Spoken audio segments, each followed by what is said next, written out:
Agatha All Along just aired one of its most exciting episodes and unveiled that a new character in the MCU is even more powerful than Doctor Strange and an Infinity Stone put together. This series, Agatha All Along, is the second part of a trilogy that kicked off with WandaVision and will wrap up with a solo series about Vision. While Agatha is closely tied to Wanda as the main villain from WandaVision, Agatha All Along also confirmed that Tina is actually Wanda's son, Billy Maximoff, who goes by Wiccan. The show also introduces several new characters as Agatha gathers a coven to journey down the witch's road. Sadly, this path has been especially dangerous, resulting in the loss of half of the original coven members in Episode 5 of Agatha All Along, fittingly called Death's Hand. In Death's Hand, Lilia Calderu became the most recent casualty. Before her brave sacrifice, Lilia showcased one of the most impressive powers ever seen in the MCU. Lilia Calderu is a divination whose abilities mainly focus on precognition, allowing her to see future events, and clairvoyance, the skill to perceive distant happenings. In addition to these powers, Lilia has a range of traditional witchcraft abilities, which she fiercely guards against their misuse.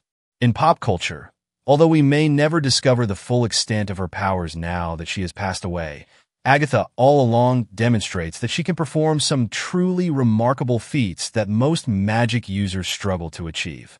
Agatha All Along has shown that the witches in Agatha's coven are facing challenges with their abilities, or in Sharon Davis's case, never had any powers at all. Up until Death's Hand, Lilia experienced similar struggles, constantly dealing with surprising and unwelcome visions. However, by the end of Episode 7, Lilia managed to take charge of her precognitive powers, moving through time in a remarkably straightforward way. The significance of this ability is hard to underestimate. In Avengers: Infinity War, Doctor Strange uses the Time Stone in the Eye of Agamotto to look into 14,605 possible futures. He reveals that he found only one scenario where the Avengers from Earth 616 would defeat Thanos, and he worked hard to make sure they followed that timeline. However, in doing this, he appeared to overlook alternatives that might have spared Tony Stark, as Doctor Strange in the Multiverse of Madness later showed that Thanos could be defeated in different ways. Lilia, on the other hand, could move through one timeline and use her insights to her benefit. This power suggests that Lilia would have had complete certainty about the Avengers' success in their timeline, removing any doubts they had about making sure Strange's chosen path unfolded. It's impossible to know how Lilia's contributions could have altered the outcome of the Infinity Saga's climax, but her foresight is different from Strange's. What she predicted would happen, no matter how the Avengers chose to respond. With the Avengers' time travel antics, both Avengers, Infinity War and Avengers Endgame, set the stage for the multiverse saga by introducing the idea of branching timelines. However, Lilia would have realized that the events of the snap were destined to be reversed and that Thanos would ultimately be defeated. In that sense, she might have been one of the few people on Earth who understood this certainty, making her abilities similar to Loki in his current role as the guardian of all timelines. It's ironic that Lilia made her debut at the peak of the multiverse saga in Agatha All Along. Her tragic death adds depth to the story. Strange's moment of precognition on Titan was an early illustration of the central theme of the multiverse saga, which focuses on free will and its connection to the butterfly effect. In contrast, Lilia Calderu's clear precognitive abilities undermine this idea, reducing the impact of choices and their role in forming branches and variants.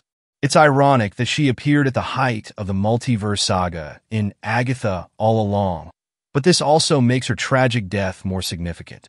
Now, the themes of the multiverse can continue to flourish without her knowledge overshadowing the concept of choice. Lilia first appeared in Marvel Premiere number 12, created by Steve Englehart, Mike Friedrich, and Frank Brunner. This marked an important moment in Doctor Strange's story. Earlier, Strange had been forced to kill his mentor, the Ancient One, after the Ancient One was taken over by the demon Shumagorath. Now, as the master of the mystic arts, Strange is trying to make peace with his longtime enemy, Baron Karl Mordo. During this quest, he is ambushed but saved by a Romani man named Stavros, who introduces him to Lilia.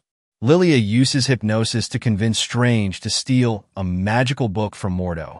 However, the spell is interrupted when a gargoyle from Mordo's castle kills her. Lilia later makes a comeback in the Mystic Arcana series, which explores the history of different magical artifacts in the Marvel Universe. In this series, it's revealed that she and her coven become aware of Wanda Maximoff, who will eventually become the Scarlet Witch. Together, they confront the sorcerer Taboo, who possesses the cursed book known as the Darkhold. Lilia's coven also has ties to the broader Marvel Universe, including Maria Russo, the grandmother of Jack Russell, or Werewolf by Night, and Margali Zardos, the powerful witch who adopts the X-Men's Nightcrawler. Additionally, Lilia tells Wanda that she has the responsibility of guarding the Serpent Crown, a potent artifact capable of enthralling others who wear it. The relationship between Lilia Calderu and Baron Mordo is a mix of love and betrayal. Years ago, Mordo pursued Lilia to get his hands on the Book of Cagliostro, a powerful book that could predict the future. Since Lilia is descended from the first Baron Mordo, their romance has a rather complicated twist, as Karl Mordo is her uncle. This relationship also resulted in the birth of their daughter, Astrid, who would go to great lengths to make her father happy, even going so far as to transfer his cancer into Doctor Strange to cause him pain. Eventually, Mordo felt compelled to send Astrid to another dimension, fearing her desire for revenge could lead to the destruction of the world. The Book of Cagliostro is significant in Doctor Strange's story. Lilia used it to predict Wanda Maximoff's future, while Mordo aimed to harness its powers to become the most powerful magician. The book even appears in the first Doctor Strange movie, where Strange studies it to unlock the potential of the Eye of Agamotto and the Time Stone inside. Additionally, an episode of What If explores Cagliostro's legacy, showing Strange visiting the lost library of Cagliostro to learn how to manipulate time in order to save his beloved Christine Palmer. In the second episode of Agatha All Along, titled Circle Sworn with Fate or Unlock Thy Hidden Gate, Lilia is the first witch that Agatha attempts to recruit. However, Lilia quickly sees through Agatha's schemes and responds with disdain, saying, "Witches like you are the reason people think we poison apples, steal children, and eat babies."